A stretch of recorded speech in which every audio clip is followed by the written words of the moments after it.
itariki 14 z'ukwezi kwa kabiri aba ari umunsi hirya no hino ku isi abantu bose bari kuvuga ngo bari kwizihiza umunsi w'abakundanye ngo ni umunsi wa Valentine. Bafite ukuntu uwo munsi bagiye bawambika indi shusho, ariko mu by'ukuri iyo shusho bakayigereranya nkaho ari ikirura bagerageje kwambika uruhu rw'intama. Ndetse uyu munsi ni umunsi twagiye tubereka ko ni umunsi ubundi ukomoka ku bigirwamana, umunsi wakorerwagaho amahano atarigeze abaho mu bihe bya kera, mu bihe by'imyuka mibi, amadayimoni, ndetse by'umwihariko ni ibintu bakoraga bari guterekera ibigirwamana, yari iminsi y'ibigirwamana. Ndaje tubyinjiremo. Gusa nanone turetse n'iby'icyo gihe uko byakorwaga, n'uyu munsi imyuka mibi yakoze uko ishoboye kugira ngo umunsi wabo utazigera usibangana cyangwa wangirike. Ibyakorwaga icyo gihe n'ubundi uyu munsi wa none urebye n'ibyo ubona biba biri kuba. Uzarebe kuri Valentine, iyo bari hirya no hino ku isi uyu munsi wa none, nawe uri ku isi, nimba uri no mu Rwanda no mu bindi bihugu byose waba urimo nkurikiye muri kano kanya, iyo bavuze ngo ni umunsi wa Valentine, usanga abantu nubwo bivugisha ngo ni umunsi wo gukundana, ariko mu by'ukuri ikintu kiba kuri uwo munsi bita ngo ni umunsi wa Valentine ni ubusambanyi butigeze bubaho. Uwo munsi ubusambanyi bubaho ntabwo busanzwe. Indwara zandurira mu mibonano mpuzabitsina zikwirakwizwa kuri uwo munsi wa Valentine ni indwara nyinshi cyane zigenda zihererekanywa.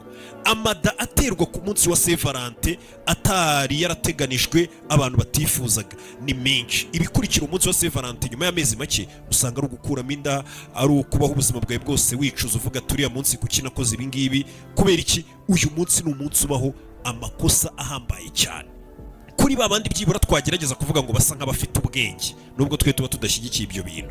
Byibura bo usanga bavuga ngo niwo munsi kondomu cyangwa se udukingirizo twagurishijwe cyane mu minsi yindi yose yaranze umwaka.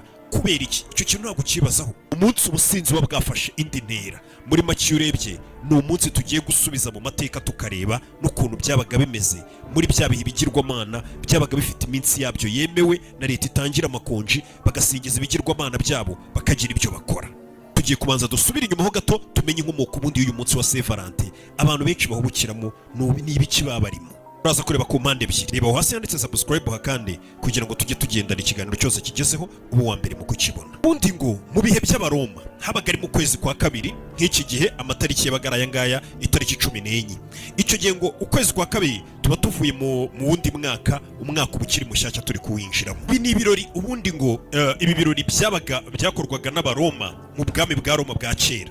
Wari umunsi watangwagaho konji, hakaba ibirori ku itariki 14 z'ukwezi kwa kabiri.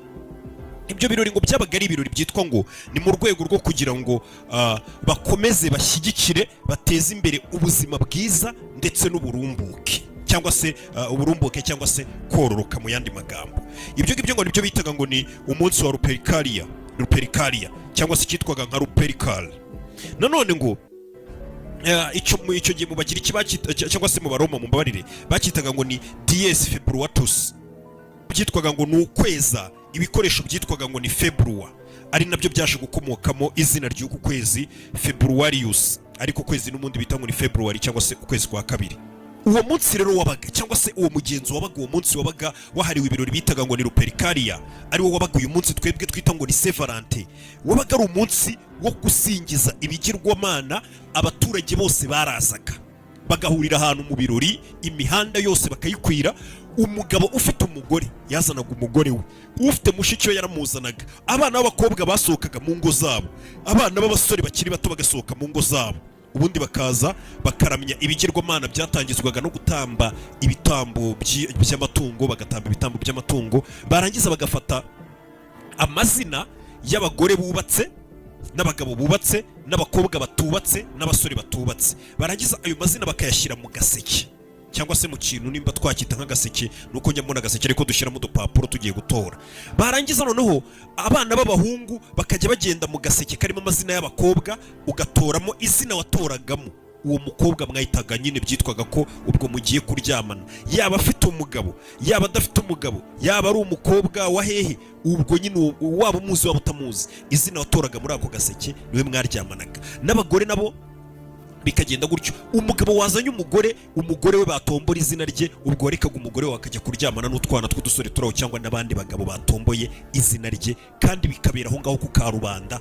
Icyo twakwita ngo uko kuryamana, ubwo busambanyi bwose bwaberaga aho ngaho ku karubanda ku mugaragaro, ariko ibitambo biri gutangwa ndetse abo twita ngo ni abatambyi b'ibigirwamana, buri bigirwamana byo bigira abatambyi babyo. Abatambyi b'ibigirwamana bamara gutamba ibitambo bagafata impu za nyamaswa n'imibiri ya za nyamaswa bakajya bayikubita ba bantu bose babandi bari muri ibyo birori. Ukaba ari umunsi nanone warangwaga n'ubusinzi bw'indengakamere. Ibyo byose ngo byakorwaga mu izina cyangwa se mu ishusho yo kuvuga ngo turi gushimisha ibigirwamana byacu kugira ngo biduhe ubuzima bwiza, biduhe uburumbuke no kororoka, mbega abantu Imana zibashe kubanezererwa, zibaho urubyaro, abantu babyare. Urumva umugenzo wari uzwi ko wabaga wo gushimisha ibigirwamana cyangwa se sekibi. Niyo migenzo bitwaga ngo ni ruperikaria. Ndetse byavugwaga ko ngo iyo babaga bari gukora iyo migenzo yose ngo babaga bameze nk'abari kwirukana umwuka utera ubugumba no kutabyara kwa benshi cyangwa se kororoka kw'abantu b'icyo gihe. Iyo niyo mpamvu rero abantu iyo bari kugereranya uyu munsi wa Saint Valentin n'ubundi wabageze itariki, bavuga bati ubusambanyi bwaberaga mu ruhame cyangwa se bwabaga bw'indengakamere kuri uwo munsi bari guserebura cyangwa basingiza ikigirwamana ngo cy'uburumbuke, neza bumeze nk'ubusambanyi n'ubundi bivugwa ko buba kuri izi tariki zo kuri Saint Valentin, aho buri gahungu kose kagura indabyo kakabeshya umukobwa ngo urabona ndagukunda, ni umunsi w'abakundanye, nyereka ko nkunda ubundi hashya. Nibyo ngibyo usanga bari kubwira abana banyu b'abakobwa, n'abana banyu b'abakobwa babibeshya abahungu. Ugasanga niyo mpamvu uvuga ngo kuri Saint Valentin neza ubusambanyi bubaho cyangwa se ibikorwa bibi bihaba by'urukozasoni neza bimeze nk'ibyizihizwaga n'ubundi icyo gihe, ku buryo uyu munsi utigeze utawamwimerere wawo wa kera.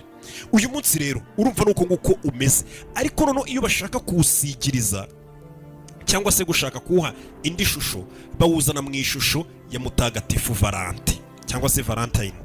Mu ishusho rero babasha kubihuza gute? Kiliziya Gatolika ubwo yagendaga yaguka igenda ifata hirya no hino, yigenda iganza kiliziya cyangwa igenda ifata nyine iby'ubukristo bigenda bifata, byagizeho noneho kiliziya yazajya igera nk'ahantu igasanga nk'ubwami igiye gufata bari bafite iminsi bizihiza.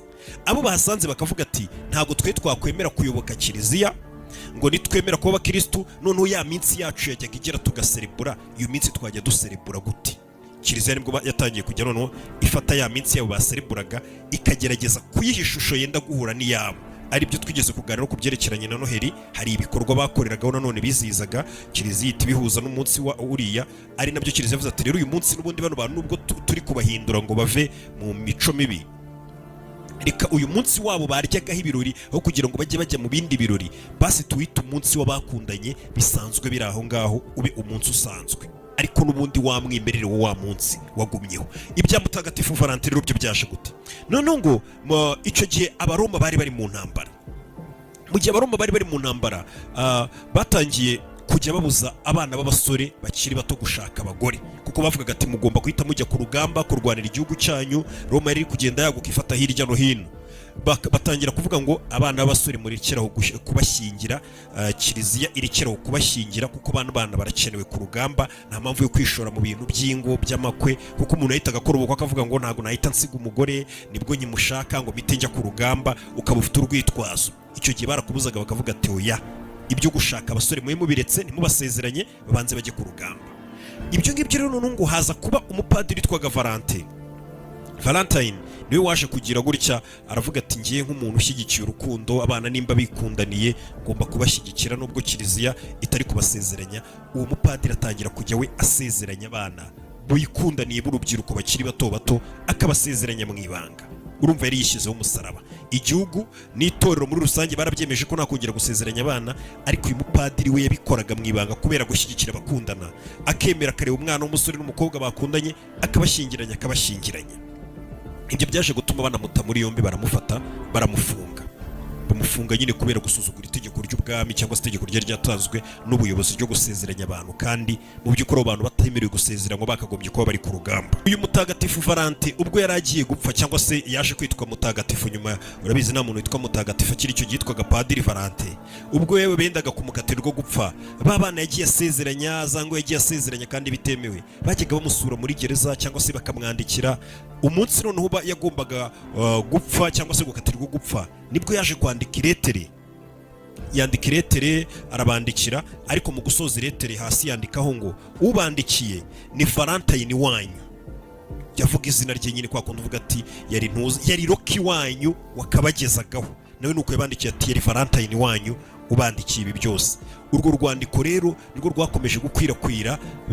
Uwo mugabo aragenda ahabwa ishusho yo kuvuga ngo ni nk'aho ari we mutagatifu washyigikiye abakundana, niwe mutagatifu washyigikiye abakundana. Ariko mu by'ukuri ukavuga ngo nimba ari we mutagatifu washyigikiye abakundana, kuki batafashe itariki yavukiye ngo abe ariyo bayita ngo umunsi w'abakundana wa Saint Valentin? Kuki itariki yapfiriye atari yo bise ngo ni Saint Valentin, wenda ngo ni ukumwibuka cyangwa se ni mu rwego rwo kwibuka uwo mutagatifu Valentin? Oya, ahubwo Kiliziya y'isi ivuga ati uyu munsi tugiye kuwufata neza neza, tuhite tuwuhuza kugira kuko tuba tuzi ko abantu bakoraga imico mibi n'ingeso mbi n'ibiki, bavuga ngo ni umunsi wo gushyigikira ibigirwamana. Reka uyu munsi tuwubahinduriye kugira ngo tubakure muri ibyo bigirwamana no kubiterekera byabo, uyu munsi tuhite ngo ni uwo bakundana. Ariko babihuriza kuri ya tariki y'abapagani n'ubundi byizizaga bya kigirwamana cyabo byo kuryamana nabo, cyangwa se cyo kuryamana n'abantu bose bari aho ngaho, bonye utanazi, utamba ibitambo n'ibiki byose, ibikorwa byo kwiyandarika byaberaga aho ngaho. Nuko nguko rero umunsi wa Saint Valentin wakagombye kwitwa umunsi mwiza. Bahise bafata urwo ruhu rwawo rwiza bahita barworosa, wa munsi w'ubusambanyi, uburaya, kwiyandarika, gusinda, gukora amahano, ibibi byose bahita babifata, bahita babihuriza, babyambika cya kirura, ari wo wa munsi nanone twabonye bizihizagaho wa munsi wo gusingiza ibigirwamana ngo by'uburumbuke. Niyo mpamvu benshi bakubwira bya birori byitwaga ngo ni Lupercalia. Niyo mpamvu bakubwira ngo Saint Valentin ubundi ni umunsi byitwa ko ari umunsi urebeye inyuma witwa ko ari mwiza, ni umunsi w'abakundana, ariko ni uruhu rw'intama bambitse ikirura. Urebye ibikorwa bibera mu munsi wa Saint Valentin byitwa ngo ni umunsi w'abakundana, ni ibikorwa nyuma y'amezi akurikira umunsi wa Saint Valentin. Abantu benshi bari kwicuza. Nahoze ndeba ubuhamya bwinshi bw'abantu bari kuvuga ukuntu bari baranze kwishora muri biriya bintu byo gukora imibonano mpuzabitsina, barangiye abahungu bakundanaga, ariko ugasanga abahungu kandi bakiri batonya abajene n'abagabo baba bamaze igihe babatereta, ariko ugasanga ku munsi wa Saint Valentin uko yakoherereje indabyo, yakoherereje impano, udufaranga n'uduki, harakubwiye ati uyu ni umunsi w'abakundana, kuko nimba dukundana reka hashye. Ugasanga nawe kuko uri kumva ko ari urukundo wise wirekura, ugasanga ukuyemo inda utari wateganije, ukuyemo ibirwara. Buri indwara zandurira mu mibonano mpuzabitsina ni nyinshi cyane, ntago ari na sida gusa, ugasanga akuyemo indwara nyinshi cyane. Ibyo ngibyo twagiye tubibona, kandi ibyo ngibyo uwo muntu akenshi aba yanagukora icyamukorerana, haba hari n'abandi benshi bagiye babikorerwa ku ruhande, ku buryo usanga hari abantu n'ubundi ibibera kuri uyu munsi biba bidasanzwe. Usanga umuntu aba afite nk'ahantu hatanu ari buze kuzenguruka hose, bose ari abasheri be cyangwa se n'aharenga hatanu. Ibyo nibyo bituma rero abantu benshi cyane cyane b'abantu b'abakristo nyabakristo bavuga ati ibyo bintu bya Saint Valentin twe ntabwo tubyemera, kuko tuzi inkomoko yabyo. Ibyo bintu ntubitubwire, n'ubundi ntabwo wabaho umunsi ngo w'abakundana. Iminsi yose nimba ukundana n'umuntu iba ari iminsi yanyu mugomba gukundana. Kugira ngo wumve ukuntu byagiye bikamera nk'aho ya mahano yakorwaga ku munsi wo guterekera ibigirwamana bakabihuza n'uyu munsi, ku buryo utabona ko ari umunsi w'abakundana, ahubwo ari umunsi wo kwiyandarika. Umunsi wa Saint Valentin ni umunsi usanga uzakubikore nk'igenzura, wizengurukishe amaroji cyangwa ahantu abantu baryama kuri Saint Valentin, ugenda uhacubaza, bazaba bakubwira ngo huzuye huzuye huzuye huzuye, kandi abahujuje ntabwo ari abantu bashakanye. Huzuye huzuye huzuye, ukibaza ati umunsi w'abakundana koko nyagukundana ni umunsi wo kujya kuryamana? Kandi ugasanga ni umunsi ubabera umunsi w'amarira batazibagirwa, kuko ari wo munsi akenshi babonera ukuri ko ba bantu bakekaga ko babakunda ahubwo batabakunda. Ugasanga umuntu arakubwira ati ngewe uriya muntu tujya gushwana ajya kumenya byinshi, akenshi byabaye kuri Saint Valentin, nibwo naje kumuvumbura, nibwo namufashe, nibwo namubuze umunsi wose, kumva ubwo ngubwo aba yagiye ahandi. Mbega uba ari umunsi urebye ntabwo ari umunsi w'abakundana, ni umunsi uberamo utunyanga twinshi cyane. Gusa ntabwo naboneraho wenda kubura kubabwira ati umunsi nk'uyu nguyu n'ubundi habwirwa benshi ariko abumva bari bake. Nimujya no muri ayo mafuti yanyu nimucikwa mugashiduka muyakoze, muze kwibuka icyitwa agakingirizo, mwibuke kwirinda, ejo bundi mutazamusanga mwarakuyemo ibindi bibazo byinshi.